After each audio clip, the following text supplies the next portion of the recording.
Good morning, praise the lord. પાંચમો ભાગ ફરીને એકવાર એ જ વચનને અને એ જ વિચારને થોડો આગળ લઈ જતા આજે પાંચમા ભાગ તરીકે આપની સર્વની સમક્ષ મૂકતા ઈશ્વરનો આભાર માનું છું. આજનું વચન, અને યહોશુઆ ઘરડો અને વયોવૃદ્ધ થયો, અને યહોવાએ તેને કહ્યું કે તું ઘરડો ને વયોવૃદ્ધ થયો છે, તો પણ વતન કરી લેવાની ભૂમિ હજી બાકી રહી છે. જે ભૂમિ બાકી રહી છે તે આ છે.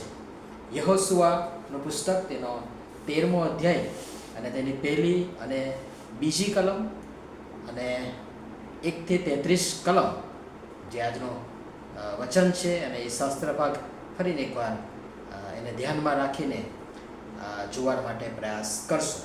આજનો વિચાર ખ્રિસ્તમાં અતિ પ્રિય વાલા મિત્રો, પ્રભુ ઈસુ ખ્રિસ્તના મહિમાવંત નામમાં ફરી એકવાર આજની સવારની આપ સર્વને પ્રેમભરી સલામ. પવિત્ર શાસ્ત્ર બાઇબલમાં એવા ઘણા પાત્રો છે કે જેમણે વધતી ઉંમરે અને ઢળતી સંધ્યાએ પણ દેવની સહાયથી મોટા અને મહાન એ પરાક્રમી કામો કર્યા. જેમાંના કેટલાક પાત્રો જેવા કે ઇબ્રાહિમ, નૂહ, યાકૂબ, મૂસા, યહોશુઆ વગેરેની સાથે સાથે કાલેબ પણ બહુ ગજબનું જૂના કરારનું પાત્ર છે અને પ્રેરણા આપતું પાત્ર છે.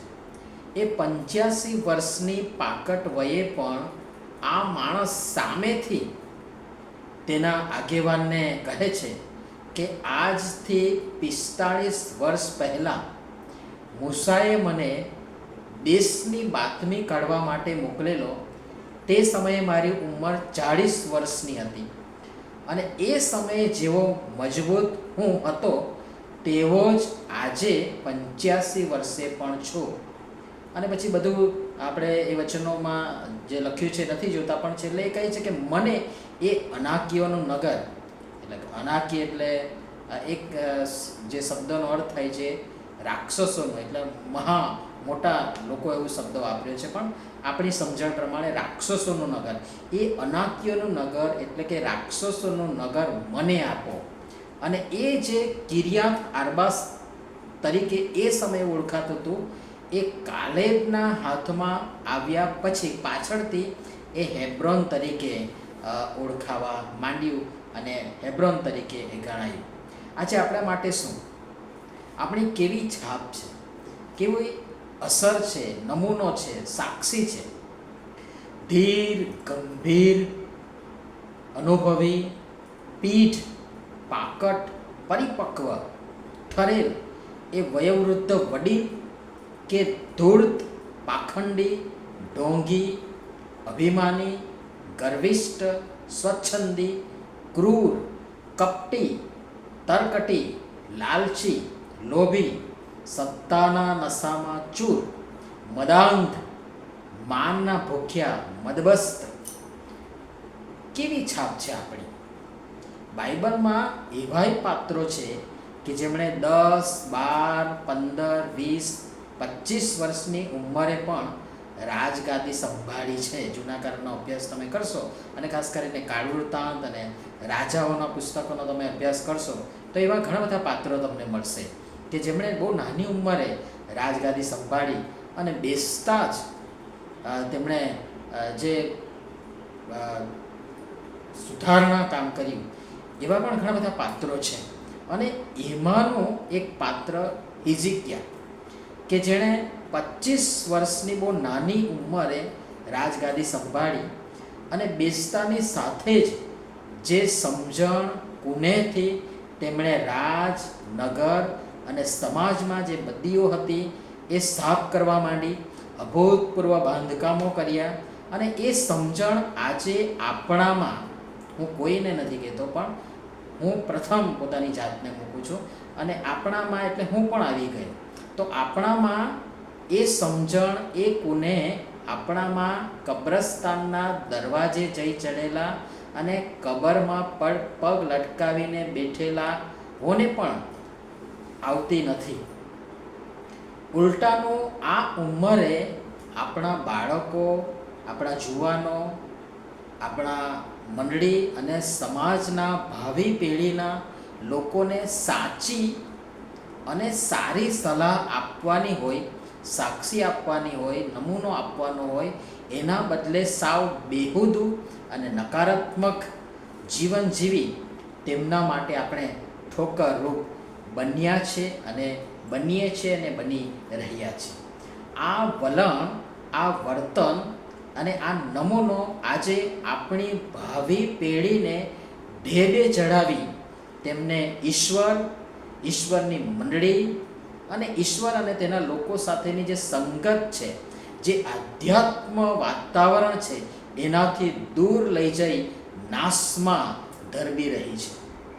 અફસોસ અને દુઃખ સાથે, મોટી ગ્લાની, પીડા, વેદના સાથે કહીશ કે આપણે વયોવૃદ્ધ, વડીલ અને આગેવાનોએ એ નકારાત્મક ભૂમિકાઓ ભજવી ભાવિ મંડળીને, સમાજને અને આપણા પોતાના કુટુંબને પણ આપણે ભયંકર નુકસાન કર્યું છે અને કરી રહ્યા છે.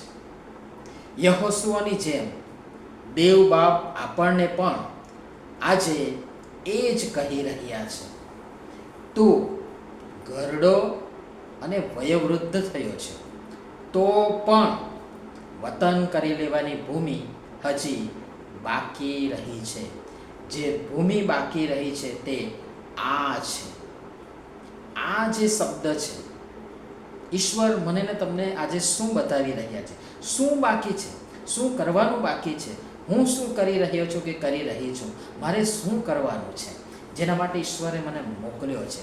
અને આ ઉંમરે પણ ઈશ્વર મને આજે આ કહી રહ્યા કે હજી એ બાકી છે. એ બાકી શું છે?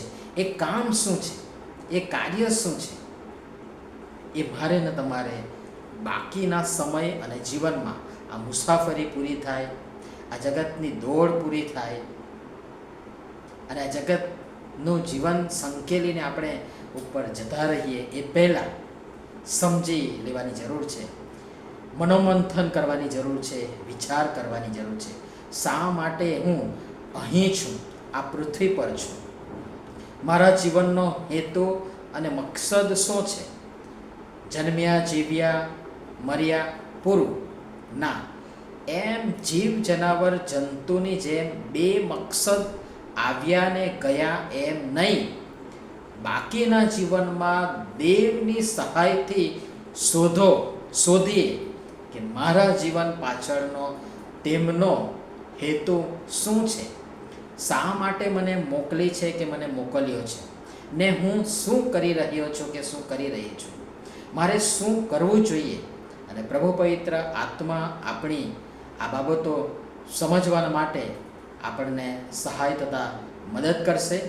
મારી એ જ શુભેચ્છા અને પ્રાર્થના છે કે આપણને બધાને જ પ્રભુ આ જગત પરની મુસાફરી અને આ જીવનની દોડ પૂરી થાય અને આ જીવન આપણે સંકેલી લઈએ અને પછી બીજી કોઈ તક ઈશ્વર પ્રભુ પવિત્ર આત્મા તેની મંડળી, તેના સમાજ, તેના લોકો, તેના કુટુંબોને માટે જે કરવાના માટે મને ને તમને મોકલ્યો છે, મોકલી છે, તક આપી છે, પસંદ કર્યા છે, તેડ્યા છે, અલગ કર્યા છે, એ રહી ન જાય અને જીવનના અંતે અફસોસ ન થાય કે મારે આ કરવાનું હતું, આ તે કરવાનું હતું, બાકી રહી ગયું, મને સમય રહેતા સમજાયું નહીં. અને તેથી હવે પછી આ હકારાત્મક વલણ અને સમજણ સાથે બાકીનું જે જીવન છે એ કેટલું છે હું ને તમે નથી જાણતા. પૂરું થાય એ પહેલાં ઈશ્વરે મને ને તમને, આપણને આ જીવન, મહામૂલું કિંમતી જીવન આપીને મોકલ્યા છે, પસંદ કર્યા છે, અલગ કર્યા છે, તેડ્યા છે. તો એ જીવન પાછળનો તેમનો હેતુ શું છે એ શોધીને, સમજીને, પ્રાર્થના સહિત તેને પૂર્ણ કરીને એ પ્રભુ પિતા પરમેશ્વરને મહિમાવંત કરતું જીવન જીવી અને એક સારી, સાચી અસર અને નમૂનો અને સાક્ષી મૂકીને જઈએ કે જેથી કરીને જે કહેવત આપણે જોઈ હતી ને કે ઝાડ પડ્યું ને જગ્યા થઈ, એમ લોકો ના કહે, પરંતુ એમ કહે કે ના, આ ખોટ કદી પણ પૂરી શકાશે નહીં. અને તેથી બહુ સમજણ સાથે, પ્રાર્થના સાથે, ગંભીરતાપૂર્વક, હકારાત્મક વલણ સાથે હવે પછીની જીવન યાત્રા પ્રભુ પિતા પરમેશ્વરના માર્ગદર્શન, દોરવણી અને તેની બીક અને ભયમાં વ્યતીત કરીને તેને મહિમાવંત કરતું જીવન જીવીએ, એ જ મારી શુભેચ્છા અને પ્રાર્થના.